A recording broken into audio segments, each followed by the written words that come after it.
Hello everyone, स्वागत है आप सभी का हमारे YouTube चैनल श्याम ट्यूटोरियल्स में। आज फिर से हम लोग गणित का चौथा भाग पढ़ने वाले हैं जो फूड इंस्पेक्टर 2017 में पूछे गए थे। आज वाले भाग में ज्यादातर प्रश्न जो क्षेत्रमिति के पूछे गए थे उन सभी प्रश्नों को हल करेंगे जो मेंसुरेशन में घन घनाभ गोला बेलन से संबंधित होते हैं। तो उससे 3-4 जो प्रश्न पूछे गए हैं उन सभी प्रश्नों को हल करने वाले हैं। तो जो भी हमारे चैनल श्याम ट्यूटोरियल से नए जुड़े हैं वो प्लीज हमारे चैनल को सब्सक्राइब जरूर कर लें, वीडियो को लाइक भी करें, शेयर भी करें और कमेंट्स करना बिल्कुल भी ना भूलें। ध्यान देंगे आज जो प्रश्न है जिसमें लिखा हुआ है एक घन जिसकी कोर 6 सेंटीमीटर है उसे 3 सेंटीमीटर के कितने घन काटे जा सकते हैं। 4 ऑप्शन है, पहला 6, दूसरा 7, तीसरा 8, चौथा 5। मतलब घनों की संख्या बताना है। एक्चुअली में देखिए यहाँ पे समझना है ये कि घन की जो है वो भुजा एक बराबर होती है ना। मान लीजिए ये घन है वर्गाकार, तो ये ऐसा जो हो गया एक प्रकार का ये घन हो गया ना। मतलब अच्छे से नहीं भी बने तो एग्जैक्टली हम लोगों को समझना है कि ये एक प्रकार का घन है। मतलब घन में सभी भुजाएं जो है वो आपस में क्या होती है, बिल्कुल बराबर होती है ना घन की भुजा। तो इस टाइप का एक बना घन, तो इसमें घन में सभी भुजाएं आपस में बराबर होती है। 6 सेंटीमीटर है, यानी भुजा जो है इसका ये बोला गया कि 6 सेंटीमीटर का भुजा है, ठीक ना। मैंने सभी भुजा आपस में 6-6 सेंटीमीटर का है।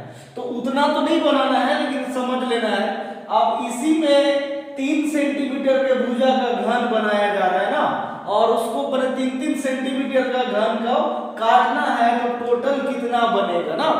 तो यहाँ पे हम लोगों को समझना है, काटना है मतलब एक बड़ा घन हो गया जो 6 सेंटीमीटर का। तो ऐसे समझेंगे, एक्चुअली काटे का जो संख्या निकालना है ना, काटे गए घन की संख्या।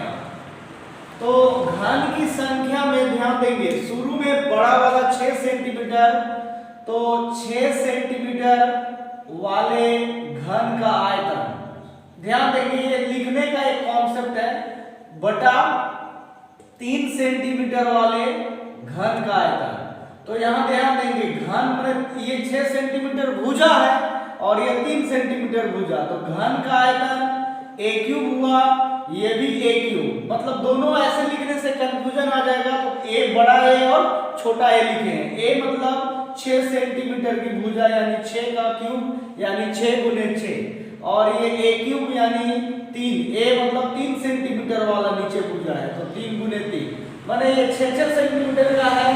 3-3 सेंटीमीटर का काटने से कितना बनेगा ये बोला है ज्ञात करने के लिए। तो 6 सेंटीमीटर का जो भुजा होगा वो उसका आयतन बटा 3 सेंटीमीटर का आयतन, यानी 3 दूनी 6, 3 दूनी 6, 3 दूनी 6, यानी 2 गुने 2 गुने 2, 2 दूनी 4 दूनी 8 होगा फाइनल आंसर। यानी 3-3 जो कहने का मतलब है कि 6 सेंटीमीटर वाले घन की भुजा है, ये 3-3 सेंटीमीटर वाले में काटेंगे तो टोटल जो है 8 घन बनेंगे इस प्रकार का 3-3 सेंटीमीटर का। तो ये 8 फाइनल आंसर यानी ऑप्शन नंबर सी। ध्यान देंगे दूसरा जो प्रश्न है यह कमरे का है लेकिन घनाभ के आकार का है। इसमें घनाभ समझना है, क्यों? क्योंकि लंबाई चौड़ाई ऊंचाई दिया है। ध्यान देंगे किसी कमरे में जिसकी विमाएं मतलब होता है लंबाई चौड़ाई ऊंचाई। विमा मतलब क्षेत्रफल यानी लंबाई चौड़ाई और ऊंचाई। विमाएं 12 मीटर गुने 3√3 मीटर गुने 5 मीटर, यानी ऐसे दिया हुआ रहे तो पहला लंबाई होता है यानी लंबाई 12 मीटर, फिर चौड़ाई 3√3 मीटर और ऊंचाई 5 मीटर है। में रखने लायक सबसे लंबे खंबे की लंबाई क्या होगी? समझिए, ऐसे कहने का मतलब जैसे वर्ग बनता था यानी 1 बराबर, तब होता था घन, और यहाँ कमरा जो बनता है वो 2 आयताकार मिलकर बनता है। मान के चलेंगे ये एक ऐसा बना और ये एक और ऐसा बना ना, 2 आयताकार है, लेकिन लंबाई चौड़ाई और ऊंचाई जो है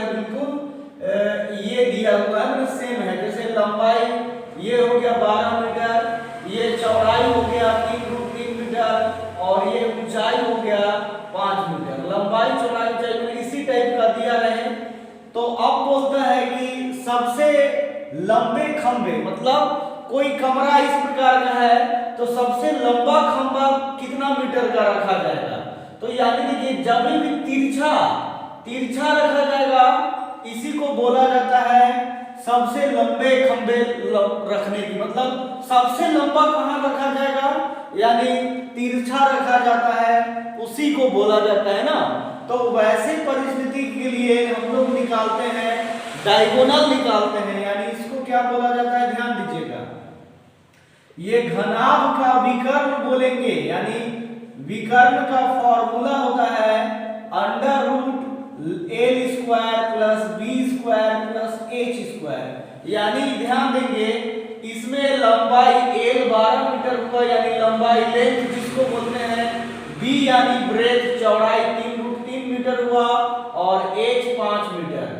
तो L square plus B square plus H square under root होगा, यानी घनाभ का विकर्ण मतलब सबसे लंबा, चाहे ऐसा रखा जाए तिरछा या ऐसा, तो इसको विकर्ण बोलेंगे, यानी सबसे लंबे खंभे की लंबाई, सबसे लंबे खंभे की लंबाई लिख सकते हैं या जो भी लिखे, एल का स्क्वायर यानी 12 का स्क्वायर, उसके बाद है 3√3 का होल स्क्वायर, फिर है 5 का स्क्वायर। जिनको डाउट हो ध्यान देंगे, 12 का स्क्वायर हो जाएगा 144 और 3 का स्क्वायर 9 और फिर 3 9 तिया 27। यहाँ किसी को डाउट हो तो ध्यान देंगे ये 3√3 का स्क्वायर है, यानी ये 3 गुने 3 9 हुआ और 2√3 गुने √3 मिला दिए तो √9 यानी 3, तो 9 गुने 3 टोटल 27, फिर 5 का स्क्वायर 25, ये 144 25 50 52 यानी 152 हुआ, यानी हम लोग इसको 4 7 11 और 5 16, 2 2 4 14 4 18 196, टोटल 196 होगा, यानी 14 मीटर ना। 196 किसका वर्गमूल है रूट में, तो 14 का आता है। यानी कहने का मतलब सबसे लंबा जो खंभा वो रख रहा है विकर्णवत रखेगा, यानी घनाभ के विकर्ण कमरे के तिरछे, उसी को विकर्ण बोलते हैं, उसकी लंबाई हो जाएगा फाइनल 14 मीटर, ऑप्शन डी। ध्यान देंगे अगला प्रश्न है, एक कांच के ठोस बेलन जिसका व्यास 1.5 मीटर है और ऊंचाई 1 मीटर है, उसे पिघलाकर एक गोला बनाया जाता है, तो गोले का व्यास क्या होगा। ध्यान देंगे पहले दिया हुआ है ये बेलन, ठीक है ना, ऐसे बनता है बेलन, ध्यान देंगे। तो ये बेलन का, ये हो गया बेलन की ऊंचाई यानी h, ध्यान देंगे ऊंचाई को हम लोग h लिखते हैं, तो h जो है यानी ये ऊंचाई हो गया h, जिसका वैल्यू दिया है एक बेलन की ऊंचाई 1 मीटर, और ये हो गया व्यास यानी डायमीटर, ठीक है ना, ये डायमीटर यहां से यहां तक टोटल हो गया डायमीटर 1.5 मीटर। हालांकि डायमीटर से सवाल नहीं बनेगा, यहाँ पे व्यास जब भी दिया रहता है, D फॉर डायमीटर होता है यानी व्यास, और H फॉर हाइट यानी ऊंचाई। तो हम लोगों को क्या यहाँ पे चेंज करना पड़ेगा त्रिज्या के लिए, यानी त्रिज्या बराबर होता है व्यास का आधा यानी D/2, तो 1.5 अपॉन D, यानी यहाँ पे पॉइंट को हटाएंगे तो नीचे 10, 5 × 10 5 × 15, यानी D का वैल्यू त्रिज्या आ गया कितना 3/4 मीटर, यानी व्यास 1.5 है तो उसका आधा निकालेंगे तो 3/4 मीटर, और पॉइंट में जाएंगे तो 0.75 आएगा, लेकिन पॉइंट में नहीं लेंगे, इतना ही तक लेंगे। और इसी गोले मतलब बेलन को, ये बेलन है, बेलन यानी सिलेंडर, इसी बेलन को पिघला दिया, मतलब आयतन जो है वो उसमें वही रहेगा, लेकिन क्या बन जाता है एक गोला बन जाएगा। तो गोले का व्यास ध्यान देंगे, यहां से एक छोर से दूसरे छोर तक केंद्र से होकर गुजरेगा तो इसको व्यास बोला जाएगा, यानी ये टोटल हो जाएगा व्यास का मतलब D होता है, और इसका आधा होता है त्रिज्या क्वेश्चन चलेगा, क्योंकि ध्यान देंगे पिघला कर बेलन को गोला बनाया गया है, यानी बेलन का आयतन, क्योंकि पिघला कर बनाया गया है यानी बेलन जितना है उतना ही गोला भी है, तो बेलन का आयतन बराबर गोले का आयतन होता है ना।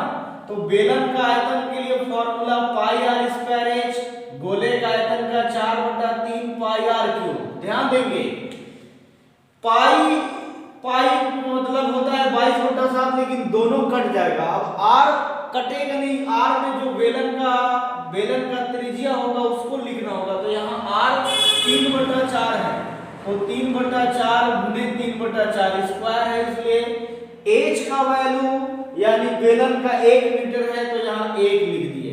फिर यहाँ 4/3 आर का वैल्यू पता ही नहीं है यानी आर का क्यूब यही निकालना है।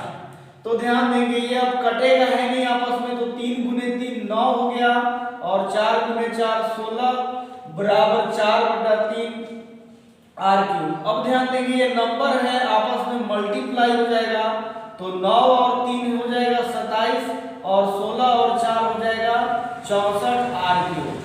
अब यहाँ पे हम लोग पक्षांतर करने जाएंगे, तो 64 मतलब मल्टीप्लाई 64 आर क्यूब बराबर 27 हो जाएगा, पीरियड गुना नीचे कुछ नहीं है तो 1, तो आर क्यूब बराबर हो जाएगा 27/64।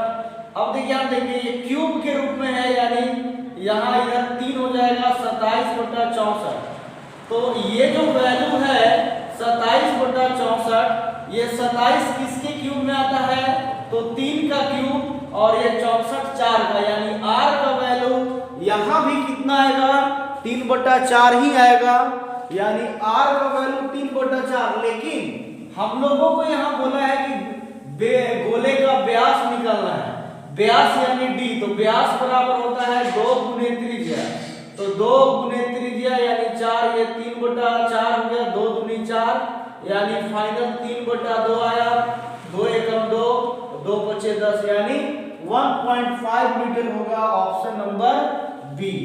ध्यान देंगे प्रश्न में बेलन को पिघलाकर गोला बना दिया गया और यहाँ पे बेलन का जो है वो व्यास दिया हुआ है, तो बेलन ऊंचाई तो h दिया है 1 मीटर, लेकिन जो बेलन का जो त्रिज्या है उसको व्यास जो दिया हुआ है उसको त्रिज्या के रूप में बदलेंगे, तो त्रिज्या का फॉर्मूला होता है व्यास का आधा यानी d/2, तो 1.5/2 पॉइंट हटाकर यहाँ 10 लिखे, तो 5 दिया 15, 5 दूनी 10 यानी 3/4 मीटर आया।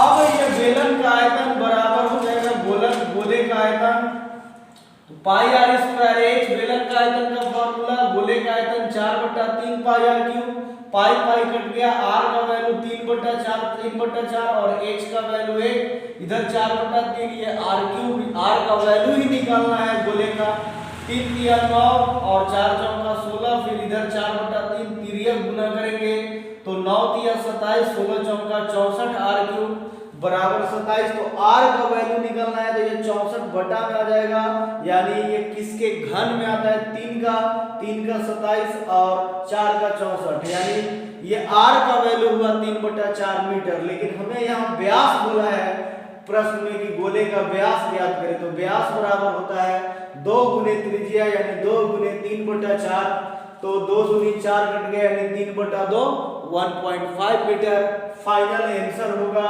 यानी ऑप्शन नंबर बी। इस प्रकार से और भी जो प्रश्न है उसको अगले वीडियो में अपलोड किया जाएगा। तब तक हमारे चैनल श्याम ट्यूटोरियल्स के साथ लगातार बने रहें, वीडियो को लाइक भी करें, शेयर भी करें और जो चैनल से नए जुड़े वो सब्सक्राइब जरूर कर लें।